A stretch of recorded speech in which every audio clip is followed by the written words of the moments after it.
할렐루야. 오늘은 이어서 예수님이 인자로서 이 세상에 오셔서 아버지의 뜻을 이루기 위해서 십자가에서 죽기까지 충성하심으로 하나님이 예수님께 주신 그 약속들, 저번에 말씀을 드렸습니다마는 그 말씀을 계속 이어서 증거하려고 합니다. 저번에 8절에는 예수님이 인자로서 아버지의 뜻을 순종했더니 열방을 유업으로 주신다고 말씀했습니다. 그래서 내 소유가 땅 끝까지 이르리로다 라고 말씀했습니다. 예수님은 상급이 필요가 없지만은 인자로서 충성하셨기 때문에 하나님은 공의롭게 그 아들의 순종에 충성에 대한 상급을 주시는데 그것이 열방을 주시는데 땅 끝까지 모든 나라를 주신다고 말씀했습니다. 마태복음 28장 18절에도 예수님이 하늘과 땅의 모든 권세를 아버지께서 내게 주셨다라고 하신 말씀도 같은 맥락으로 이해할 수 있습니다. 또 빌립보서 2장 8절에 있는 말씀대로 예수님이 자기를 낮추시고 죽기까지 복종하셨더니 하늘에 있는 자들과 땅에 있는 자들과 땅 아래에 있는 자들로 모든 무릎을 그 예수의 이름 앞에 꿇게 하시고 모든 입으로 예수 그리스도를 주라 시인하도록 했다. 이것이 열방을 예수님께 주셨다는 말씀이었습니다. 오늘은 이어서 두 번째 하나님이 예수 그리스도께 주신 그 약속인데 그것이 9절에 나오는 말씀입니다. 세상을 심판하는 권세를 아버지로부터 받았습니다. 9절에 보니까 네가 철장으로 저희를 깨뜨리며 질그릇같이 부수리라 하시도다 라고 말했습니다. 예수님이 충성하여 아버지의 뜻을 이룬 대가로 열방을 소유할 뿐만 아니라 이 세상을 심판하실 권세를 받았다. 예수님이 장차 재림하셔서 이 세상을 다 심판하게 되는데 그때는 우리가 상상할 수 없는 하나님의 두려운 심판이 임하게 됩니다. 그에 대해서는 우리가 정확하게 잘 알 수 없지만은 성경에 기록한 것을 보면 너무나 두려워서 산아 하나님의 심판을 가리우라, 바위야 하나님의 심판을 가리우라 라고 할 정도로 하나님의 심판이 너무 무섭기 때문에 그걸 볼 수가 없다는 뜻입니다.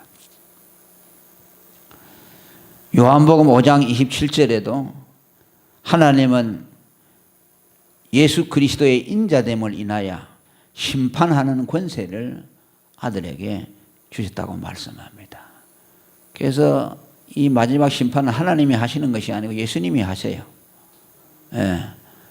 아들에게 모든 권세를 다 위임해 주셨다고 말씀합니다.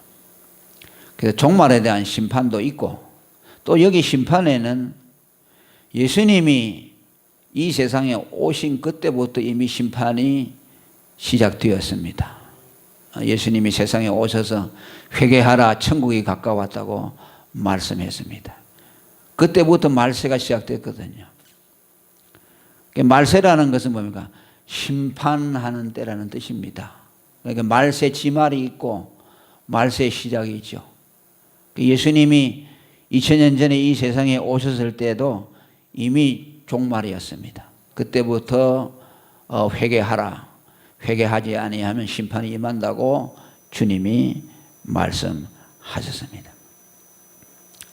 이 심판은 다른 데 나타나지 않고 예수 그리스도의 복음 가운데 나타나 있습니다. 예수님이 나를 믿으라고 말씀하면서 나를 믿으면 구원을 얻을 것이고 내 이름을 믿으면 죄사함을 얻는다고 말씀했습니다.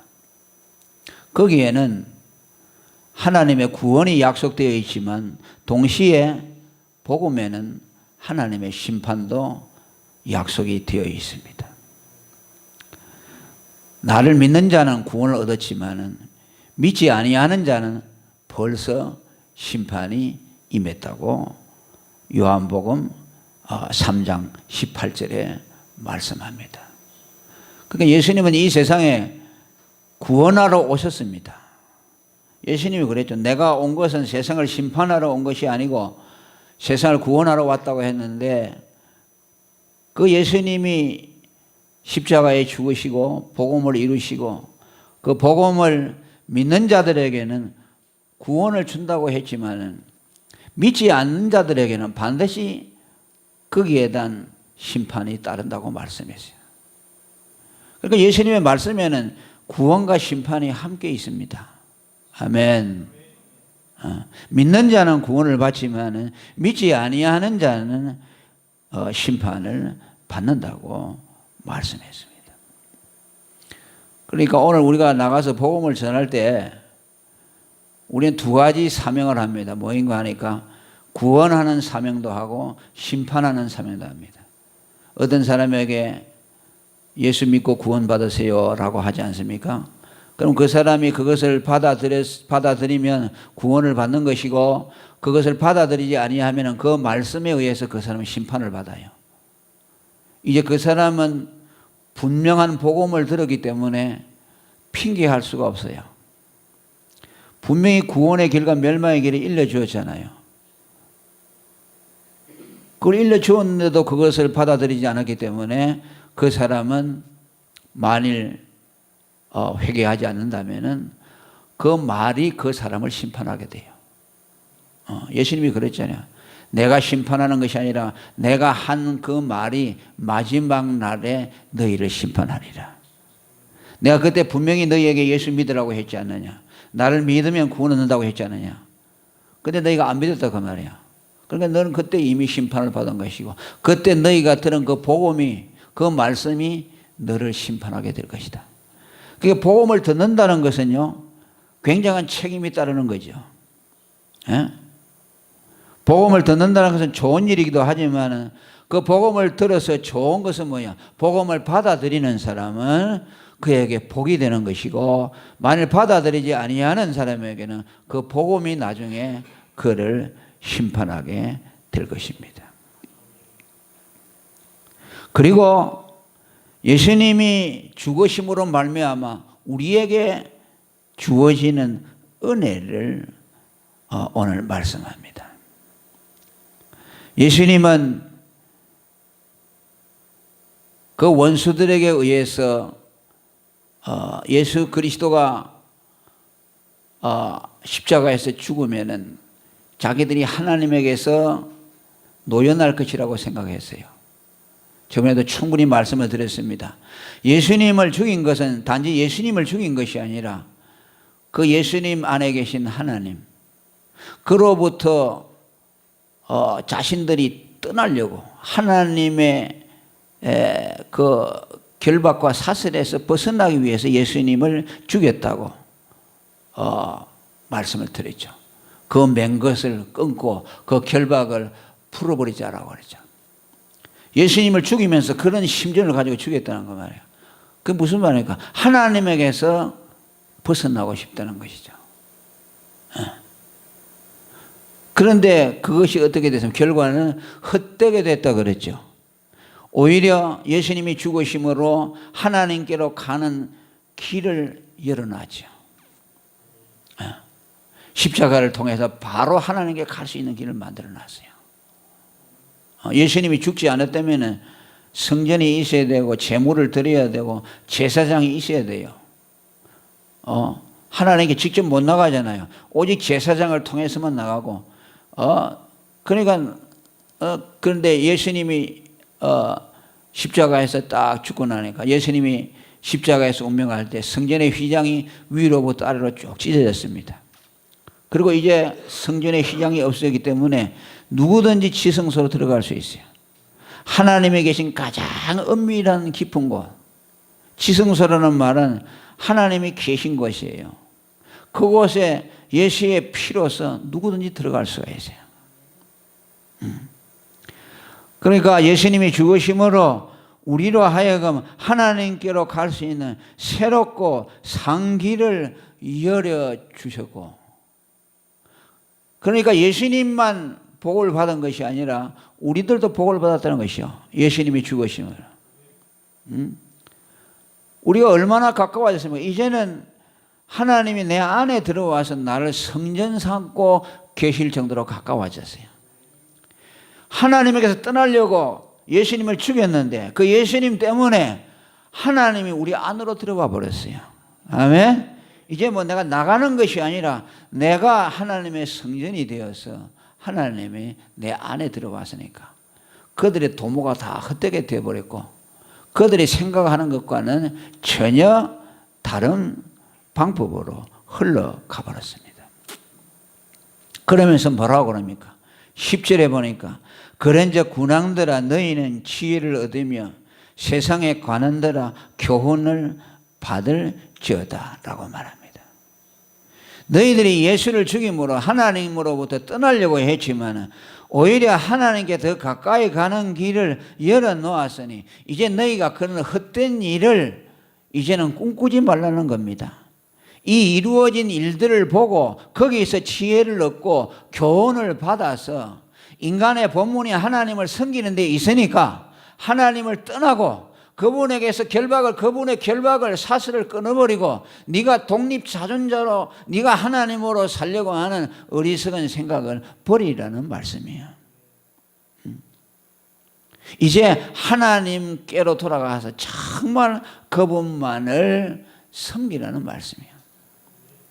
전도서 12장 13절에 하나님을 경외하고 그 명령을 지킬지어다. 이것이 사람의 본분이니라. 아멘. 예수님이 죽으심으로 우리로 하여금 사람의 본분에 돌아갈 수 있도록 우리들에게 길을 열어주셨습니다. 그러면서 뭐라고 합니까? 너희는 여호와를 경외함으로 섬기라고 11절에 말씀합니다. 그러니까 예수님이 죽으심으로 우리로 하여금 하나님께로 가는 길을 열어주셨고 이제 하나님을 경외함으로 섬기는 그 일에 우리로 하여금 몰두하도록 했다고 말이야. 헛된 망상을 버리라 그 말이야. 이제 주님을 떠나서 살려고 하는 그것은 불가능한 일이니까 하나님을 섬기는 본분으로 돌아가라는 말씀입니다. 여기 경외함으로 섬긴다는 말은 경외함으로 하나님께 예배한다는 뜻입니다. 저번에도 제가 경건을 연습하라고 말씀을 드렸는데 경건이라는 게 뭐냐? 칼빈 선생의 말을 들어서 설명을 했습니다. 하나님을 향해서 언제나 예배자로서의 태도를 가지고 산다. 그 마음이 하나님을 향해서 항상 예배하는 마음을 갖는 것이 경건이라고 말씀했어요. 그것이 경건이고 그것이 인간의 본분이라는 것이요. 우리가 하나님 앞에 예배하는 자세로 산다면 우리의 삶이 달라질 것이죠. 언제나 하나님 어디를 가든지 하나님을 찾고 어디를 가든지 하나님 앞에 예배자로서 우리의 마음이 열려 있다면 우리는 하나님의 사랑 안에 머물게 될 것입니다. 하나님과 깊은 교제와 그분과 동행하는 삶을 살 수 있을 것입니다. 이것이 인간의 본분이라는 것이요. 우리는 평생 이 일을 해야 됩니다. 하나님 앞에 예배하고 그분을 사랑하고 이것이 우리의 전부입니다. 이것이 우리의 만족이고 이것이 하나님께 드리는 우리의 최선의 선물이고 아브라함이 어디를 가든지 하나님 앞에 제단을 쌓았다고 말했습니다. 제단을 쌓고 여호와의 이름을 불렀다고 말했습니다. 구약의 선진들도 그렇고 신약의 사도들이나 초대교회 성도들도 그들의 삶은 예배자의 삶입니다. 예배를 드리기 위해서 목숨을 바쳤습니다. 그렇지 않습니까? 다니엘에게 내려진 시험이 뭡니까? 아무 신에게도 기도하지 말라는 겁니다.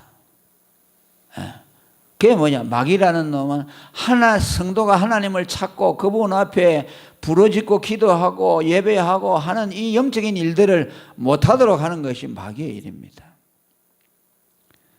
우리는 언제나 예배자로 살아야 합니다. 우리의 마음이 언제나 하나님을 향해 열려 있어야 됩니다. 언제나 우리의 기도가 열려 있어야 됩니다.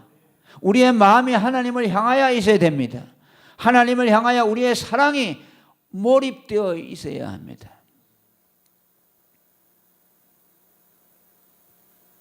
그리고 뭐라고 말합니까? 여호와를 경외함으로 섬기고, 그 뒤에 뭐라 그랬어요? 읽어보면 시작.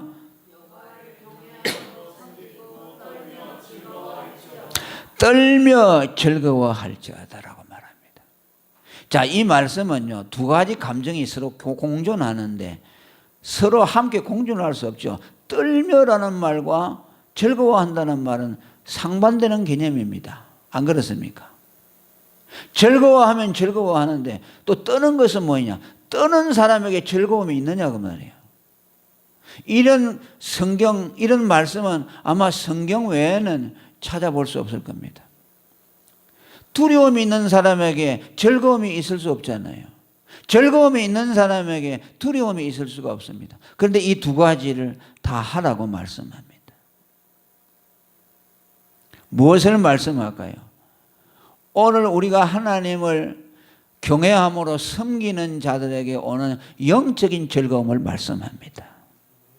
우리가 섬기는 하나님은 거룩하신 분이기 때문에 그분을 섬길 때에 우리에게 즐거움이 오는데 하나님에 대한 거룩한 즐거움이 온다는 말씀이에요. 한켠에는 그분에 대한 떨림과 더불어서 거룩한 기쁨이 우리에게 온다는 겁니다. 이거는 예수 믿는 사람들밖에 경험할 수 없는 것이죠. 그 다음에 또 한 가지는 어떤 의미가 있냐면 구원의 즐거움을 말씀합니다. 우리가 가지고 있는 즐거움은 구원의 즐거움입니다. 구원의 즐거움에는 떨림이 있다는 말씀입니다.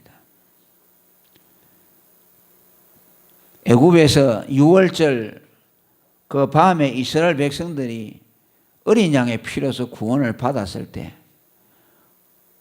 그 밤에 이스라엘 집에 임했던 그 즐거움이 떨림이 있는 즐거움이었습니다. 모세가 양을 잡아서 피를 집집마다 뿌리라고 했을 때 그것을 믿음으로 순종을 했습니다. 이스라엘 사람들은. 그래서 그 밤이 와서 문설주에 피를 뿌려놓고 죽음의 사자가 애굽 천지를 뒤덮고 집집마다 들어가서 장자들 다 멸하는 그 일이 일어날 때에 그 긴장감이라는 것이 어떻겠습니까? 근데 벌써 저쪽에서부터 곡소리가 터져 나옵니다. 죽음의 사자가 애굽의 집에 들어갈 때에 장자들과 짐승 초태생들이 다 죽어나갔습니다. 그럼 그 음성을 듣고 있는 이스라엘 집에서는 두려움이 얼마나 컸겠어요. 죽음의 사자가 과연 우리 집을 넘어갈 것인가? 우리 집으로 들어올 것인가? 아슬아슬하죠. 종이 한 장 차이죠. 멸망과 구원이 공존합니다. 그때 죽음의 사자가 피를 보고 이스라엘 사람들의 집을 넘어갔습니다. 할렐루야. 그때의 그 즐거움이라는 것이 어떤 것이냐? 이 두 가지가 공존합니다. 아슬아슬하죠. 아슬아슬하죠. 저 죽음의 사자가 우리 집을 넘어갈 것인가? 들어올 것인가? 오늘 우리가 예수 믿는 사람이 구원의 기쁨이라는 것이 그와 같습니다. 우리는 죄와 멸망 가운데서 영원한 하나님의 심판을 받기로 예비되어 있었습니다. 우리는 거기에 대해서 조금도 의심하지 않습니다. 인간은 아담의 원죄를 받고 자기의 자범죄로 인해서 이미 사망의 심판을 받아 놓았습니다. 누구도 예외가 없습니다. 아담의 피줄을 타고난 모든 인류는 이미 멸망의 언약을 받아 놓았습니다. 그런데 오늘 예수님이 우리에게 오셔서 당신의 그 고귀한 피를 흘리심을 통해서 그 피를 의지하는 자는 하나님이 멸망에서 건져주신다고 약속하셨습니다. 저번에도 제가 설교했습니다. 뭘 말씀했습니까? 구원이라는 사건은 우리가 예수를 믿고 나서 오래전에 건짐을 받았을 때, 죄와 멸망에서 건짐을 받았을 때, 그 순간이 언젠지는 모르지만 희미하나마 우리 각자에게 우리의 영혼의 흔적이 남아 있습니다. 어떤 사람은 그것이 큰 떨림으로 다가오고 어떤 사람은 희미한 떨림으로 다가옵니다. 그리고 그것이 오늘도 성령으로 말미암아 계속 우리에게 계시해 줍니다. 그것은 과거의 사건이 아니고 오늘 내가 그 사건이 내게 현재적으로 비추어 볼 때 내가 만일 예수님의 피로 말미암아 죄사함을 받고 하나님의 심판에서 벗어나지 못했다고 한다면 내가 어떻게 될 것인가? 그것을 생각할 때에 거기에는 어느 순간의 기점에서 내 삶과 죽음이 갈려지는 순간에 있어요. 그 어떤 사람들은 그것을 예민하게 느끼면서 내가 예수 안 믿었으면 어떻게 됐을까라는, 내가 하나님의 심판 안에 있다면 어떻게 될 것인가라는 그러한 생각이 예민하게 다가오는 사람들은 그것이 자기에게 현재적인 사건이 되어서 떨림과 구원이 동시에 공존하게 됩니다. 아멘. 그것이 그에게 성령으로 말미암아 현실적인 것이 되어서 자기에게 다가오기 때문에 구원을 받았다는 구원의 기쁨과 동시에 내가 만일 구원받지 못했다면 거기에 대한 순간적인 두려움이 동시에 오는 겁니다. 거기에 있죠. 그 기점, 구원과 멸망의 그 기점에 있어서 양쪽의 세계를 다 바라보는 사람. 십자가라는 낭떠러지에 서서 이쪽에는 지옥이고 이쪽에는 천국이라는 것을 그 기점에서 바라보는 사람에게는 두 가지 떨림이 있을 수밖에 없습니다. 안 그렇습니까? 십자가 이쪽에는 멸망이고 이쪽에는 구원이라. 그것에 있어서 내가 십자가에게 속했구나. 주님의 피콩로를 입었구나.